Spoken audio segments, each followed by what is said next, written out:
Hello, everybody. Welcome to another episode of Ask an Assistant, the podcast for executive assistants and the people that love them. I'm your host, Jess Lindgren, executive assistant extraordinaire. Let's get to work. Today's question is a fabulous one. I was digging through all the submissions I have at askanassistant.com, which if you would like to have your question submitted for consideration on the show, please drop me a note there. Again, that's askanassistant.com. But today's question, I love this. Dear Jess, I was recently hired to be an office manager, and a lot of cleaning duties are falling to me. I have plenty of things to do every day and feel that everyone should pitch in their fair share towards keeping the office looking nice. I would love any tips that you have to share on a schedule that I can propose to my team. And that comes from listener Sally. Sally, first, thank you so much. Second, congratulations on your new role. I hope things are going well. I found myself in a similar situation about 10 years ago, just shy of 10 years ago now. I had a position as an office manager in a quote unquote startup-y type culture, and a lot of cleaning tasks definitely people thought were my domain, which I definitely disagreed with. The problem there was that the headquarters of the company were based in San Francisco, and the headquarters were large enough that they actually had dedicated staff who walked around the office and cleaned the kitchen and cleaned the conference rooms in between meetings and that kind of thing. Those people were not the office coordinators. They were not the office managers.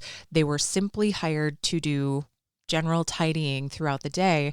And then the headquarters also had a cleaning crew that would come in overnight to do things like change trash cans, to sweep and mop and vacuum floors and carpets and rugs, kind of some of the deeper clean stuff that the day-to-day tidying just doesn't quite hit. So I definitely feel your pain. The Minneapolis office where I worked was definitely a smaller version. The headquarters had a couple hundred people working at it. The Minneapolis office, when I started there, had like 30 people. So, people definitely kind of had an attitude that, oh, Jess will clean it up. Oh, I made a mess in the kitchen. Jess will clean it up. No. You need to, especially since you're new in your role, this is a great time for you to put your foot down and set some ground rules and really let people know that this is not your domain, not that there's anything wrong with doing cleaning activities. But like you said, as the office manager, you've got plenty to do every day.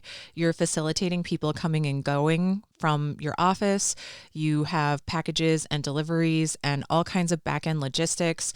I know every office manager job is a little bit different, but I know that when I was an office manager, I was managing all of our third-party vendors and services, things like our corporate landscaping provider, things like our overnight trash and cleaning service, right?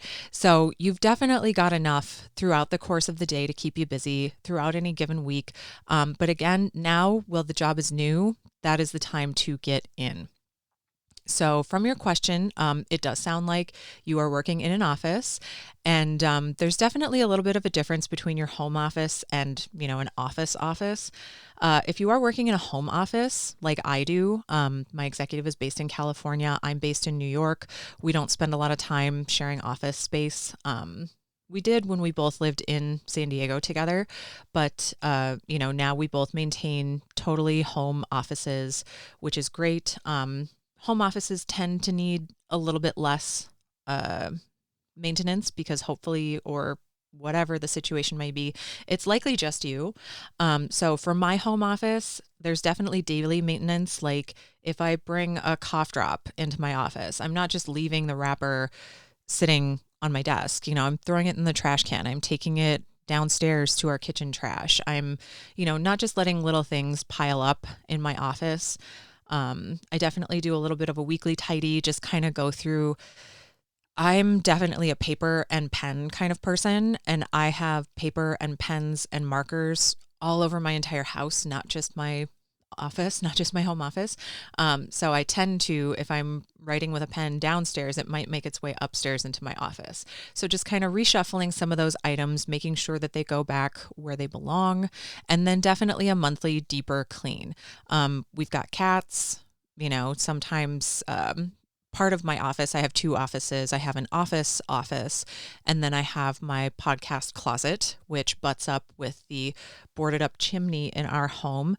But the room that the closet is in, the kitty litter box is in that room. So like sometimes you track a little bit of cat litter into the office, that kind of thing. It's really worth it to just wipe everything down, vacuum your carpets, whatever your situation might be, cats, dogs, children, home-based coworkers, anything that you might do if you wear your shoes into your home office space, just whatever your level of comfort is with that, making sure that a good vacuum, a good deep clean happens at least once a month, if not a little bit more often, is great. And likely if you have a home office, you're working with a somewhat smaller space, so it shouldn't be too overwhelming of a task. But moving on to office cleaning. It sounds like right now, perhaps you don't have a professional cleaning service. I would like to really recommend that you press for, if not daily, every office that I've worked in has had a daily cleaning service, because there are things, the break room gets used by everyone in the company all day, every day. Any kind of food garbage, recycling, the fridge can get pretty out of control pretty quickly. And I just, after having worked for 10 plus years in offices, I just don't trust people to keep it clean. And, myself, I don't trust myself to necessarily keep it clean. But yeah, definitely press for a cleaning service. It can be really tricky to get buy-in from your staff, and leadership really needs to set the example on this so that the cleaning doesn't fall to the administrative professionals on your team. I've seen receptionists, secretaries, administrative assistants, executive assistants, office managers, office coordinators, anybody with any kind of title that even touches the admin world.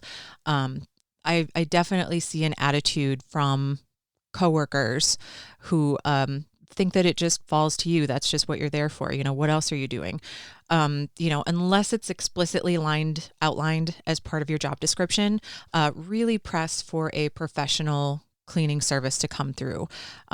People are spending 1 to 5 days a week in the office, 1 to 10 or 12 hours a day, depending on your company culture, depending on shift work, depending on a number of factors. But people are spending a ton of time in the office, and things get gross fast, especially if people kind of have an attitude of, oh, well, it's not my job to keep my space clean. It's not my job to keep the kitchen clean. It's not my job to keep the conference room clean. Like, it really can be difficult to change people's attitudes about that and to get buy-in from people. So, getting your leadership to set an example and to speak with your teams is important, but that daily, if not daily, definitely weekly cleaning service. And if you happen to have private bathrooms within your office space, push for daily, because, your home bathroom, it might be one person at home, it might be 8 or 10 people at home, depending on what your home situation is. But, your office might be 40 or 50 people or 200 people or 500 people. And those bathrooms, if you think the rest of the office gets messy quick, like, the bathrooms get messy even faster. So definitely, depending on the size of your office, push for that weekly, in a pinch, but daily, push for daily cleaning. So some things that you can do outside of the hiring a cleaning service to, take care of your trash cans, your recycling, cleaning up the kitchen, sweeping and mopping, that kind of thing. Just some things that you and your colleagues can be doing on a daily basis. I would really recommend doing a light tidy of any common spaces, cleaning things up out of conference rooms, whether it does fall to you, again, if it's part of your job description, or you speak with leadership teams and they really feel like they would like you to be doing it. Just breeze through real quick, make sure any leftover coffee cups or, tea bags or any pens or pencils or markers or dry erase board or, anything that's out on the table, make sure cables and equipment make it back where they're supposed to go. And just so everything is nice and put together between meetings. Hopefully you really can instill that ownership into the people that use the conference rooms for those meetings. But if it does fall to you or another team member, that is a big one, is just a light tidying of any common spaces, especially those conference rooms. Weekly, the last time I worked in an office, I used to like to choose an area to focus on. So I might pick my desk, honestly. The last time I worked in an office, I had a really huge, really stately piece of furniture that people would leave things on. People would come and go, take pens, take Post-it notes, like things could get a little messy from time to time. So, sometimes weekly, I might choose to focus on cleaning my space. I might go through the kitchen. I might focus on the copier area. I might focus on one particular conference room to give it a real thorough reorganization. That's something that we do in my house, my husband and I. Like, we definitely have a good overall like a daily maintenance type clean, but then once a week we just pick a room and really focus on that room. Like, okay, what needs to get fixed in here? What needs to get reorganized? What needs to get cleaned? And do it that way. There are definitely some quarterly things that you could consider in an office space. Something that I liked to tackle in my time working in an office was the supply cabinet. I have actually been hired by people to come in and just organize their supply closet, supply cabinet, supply storage room, whatever they might have, because it hasn't been done for years.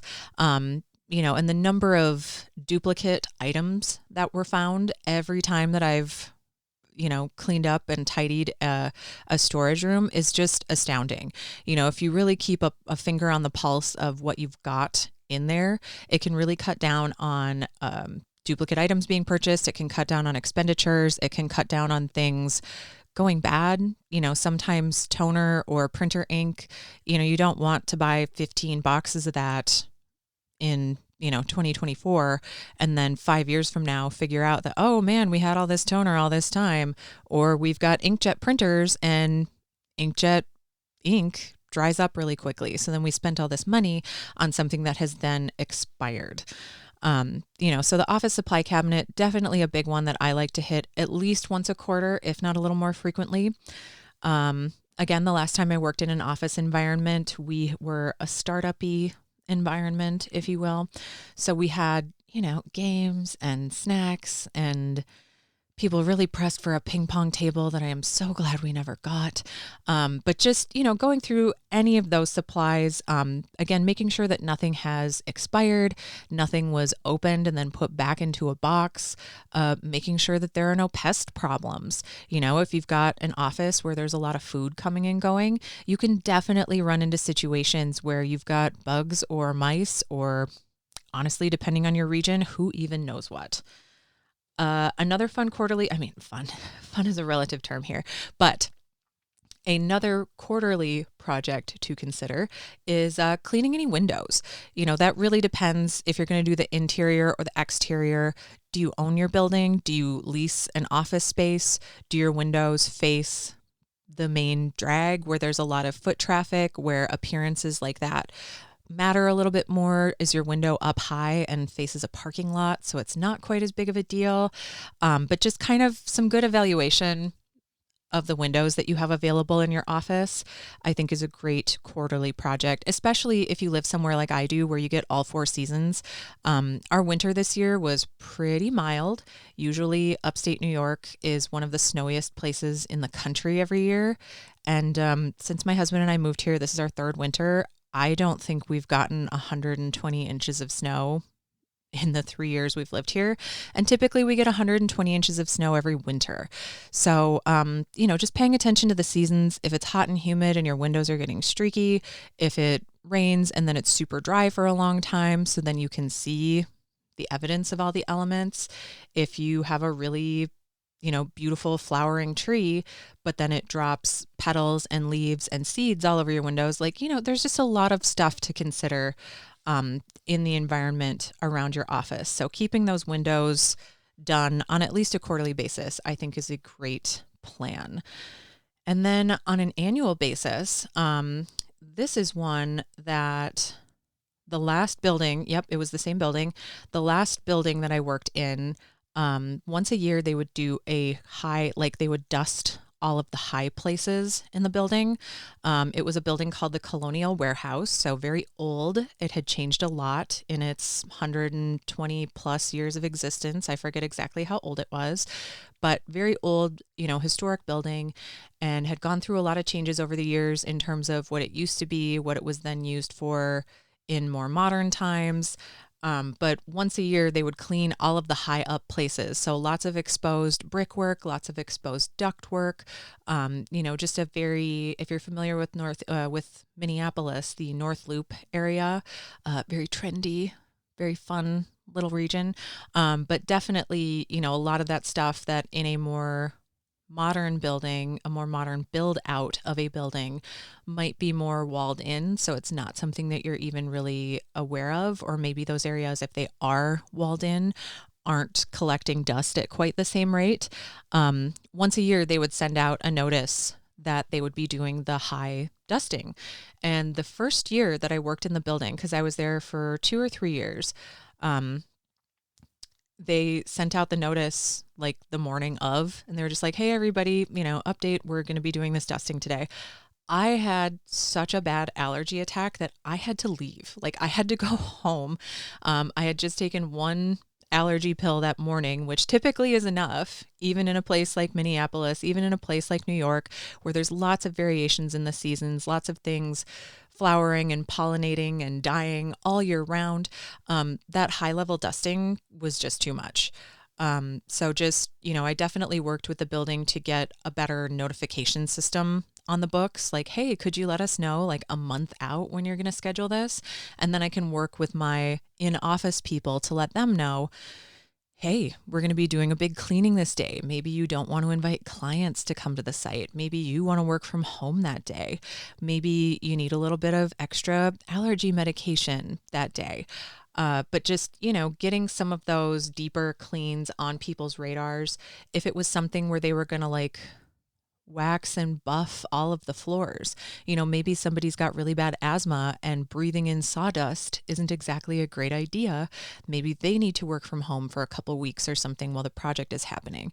I know that buffing and sanding your floors are not a cleaning project, but just kind of keeping some of that in mind. If they were going to like strip the floors and reseal them with some kind of chemical, or doing like a really deep clean on something with harsh chemicals, that is something that you want to do occasionally, but definitely keep your folks in the loop when that kind of thing happens.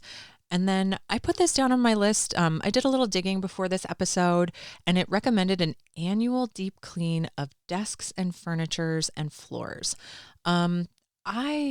It being the internet at large, a lot of places that I looked just said annually you should be cleaning furniture, rugs, floors, what have you.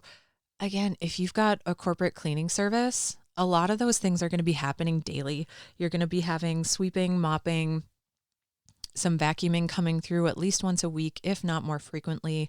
Some of that, again, this isn't home use. This isn't private use. This is corporate use where you've got hundreds of pairs of feet potentially, even if you're just 20 or 30 people. That's way more than like my husband and I. It's just the two of us. That's 10 times as many people if you just had 20 people in the office. Things wear and tear a lot more frequently than that. So annual basis at a minimum, get your desks and deeper clean done on your furniture, rugs, that kind of thing. But go even a little more frequently if your budget allows for it. Definitely have your people, like anybody working in your office, don't let them go longer than like a couple months without all of their desk surfaces and equipment getting cleaned down. Try to get management or whoever approves your budget to provide cleaning supplies to folks. Pick a day, make an event out of it. Say, okay, we're going to do lunch for everybody today after you clean your desks or what have you. But Sally, those are my thoughts on working in a similar situation to where you're at today. Again, congratulations on the new role. I hope my thoughts have been helpful. I would love to hear from you, Sally. how it all goes, or any of you listening, feel free to drop me a line, askanassistant.com. I would love to hear from you. And, until next week, drink some water, take a walk. If it's anything springish like it is for me here in upstate New York, it was 55 and sunny today. I've got windows open. I'm out taking a walk. Keep yourself hydrated and moving, and take care. We'll see you next week.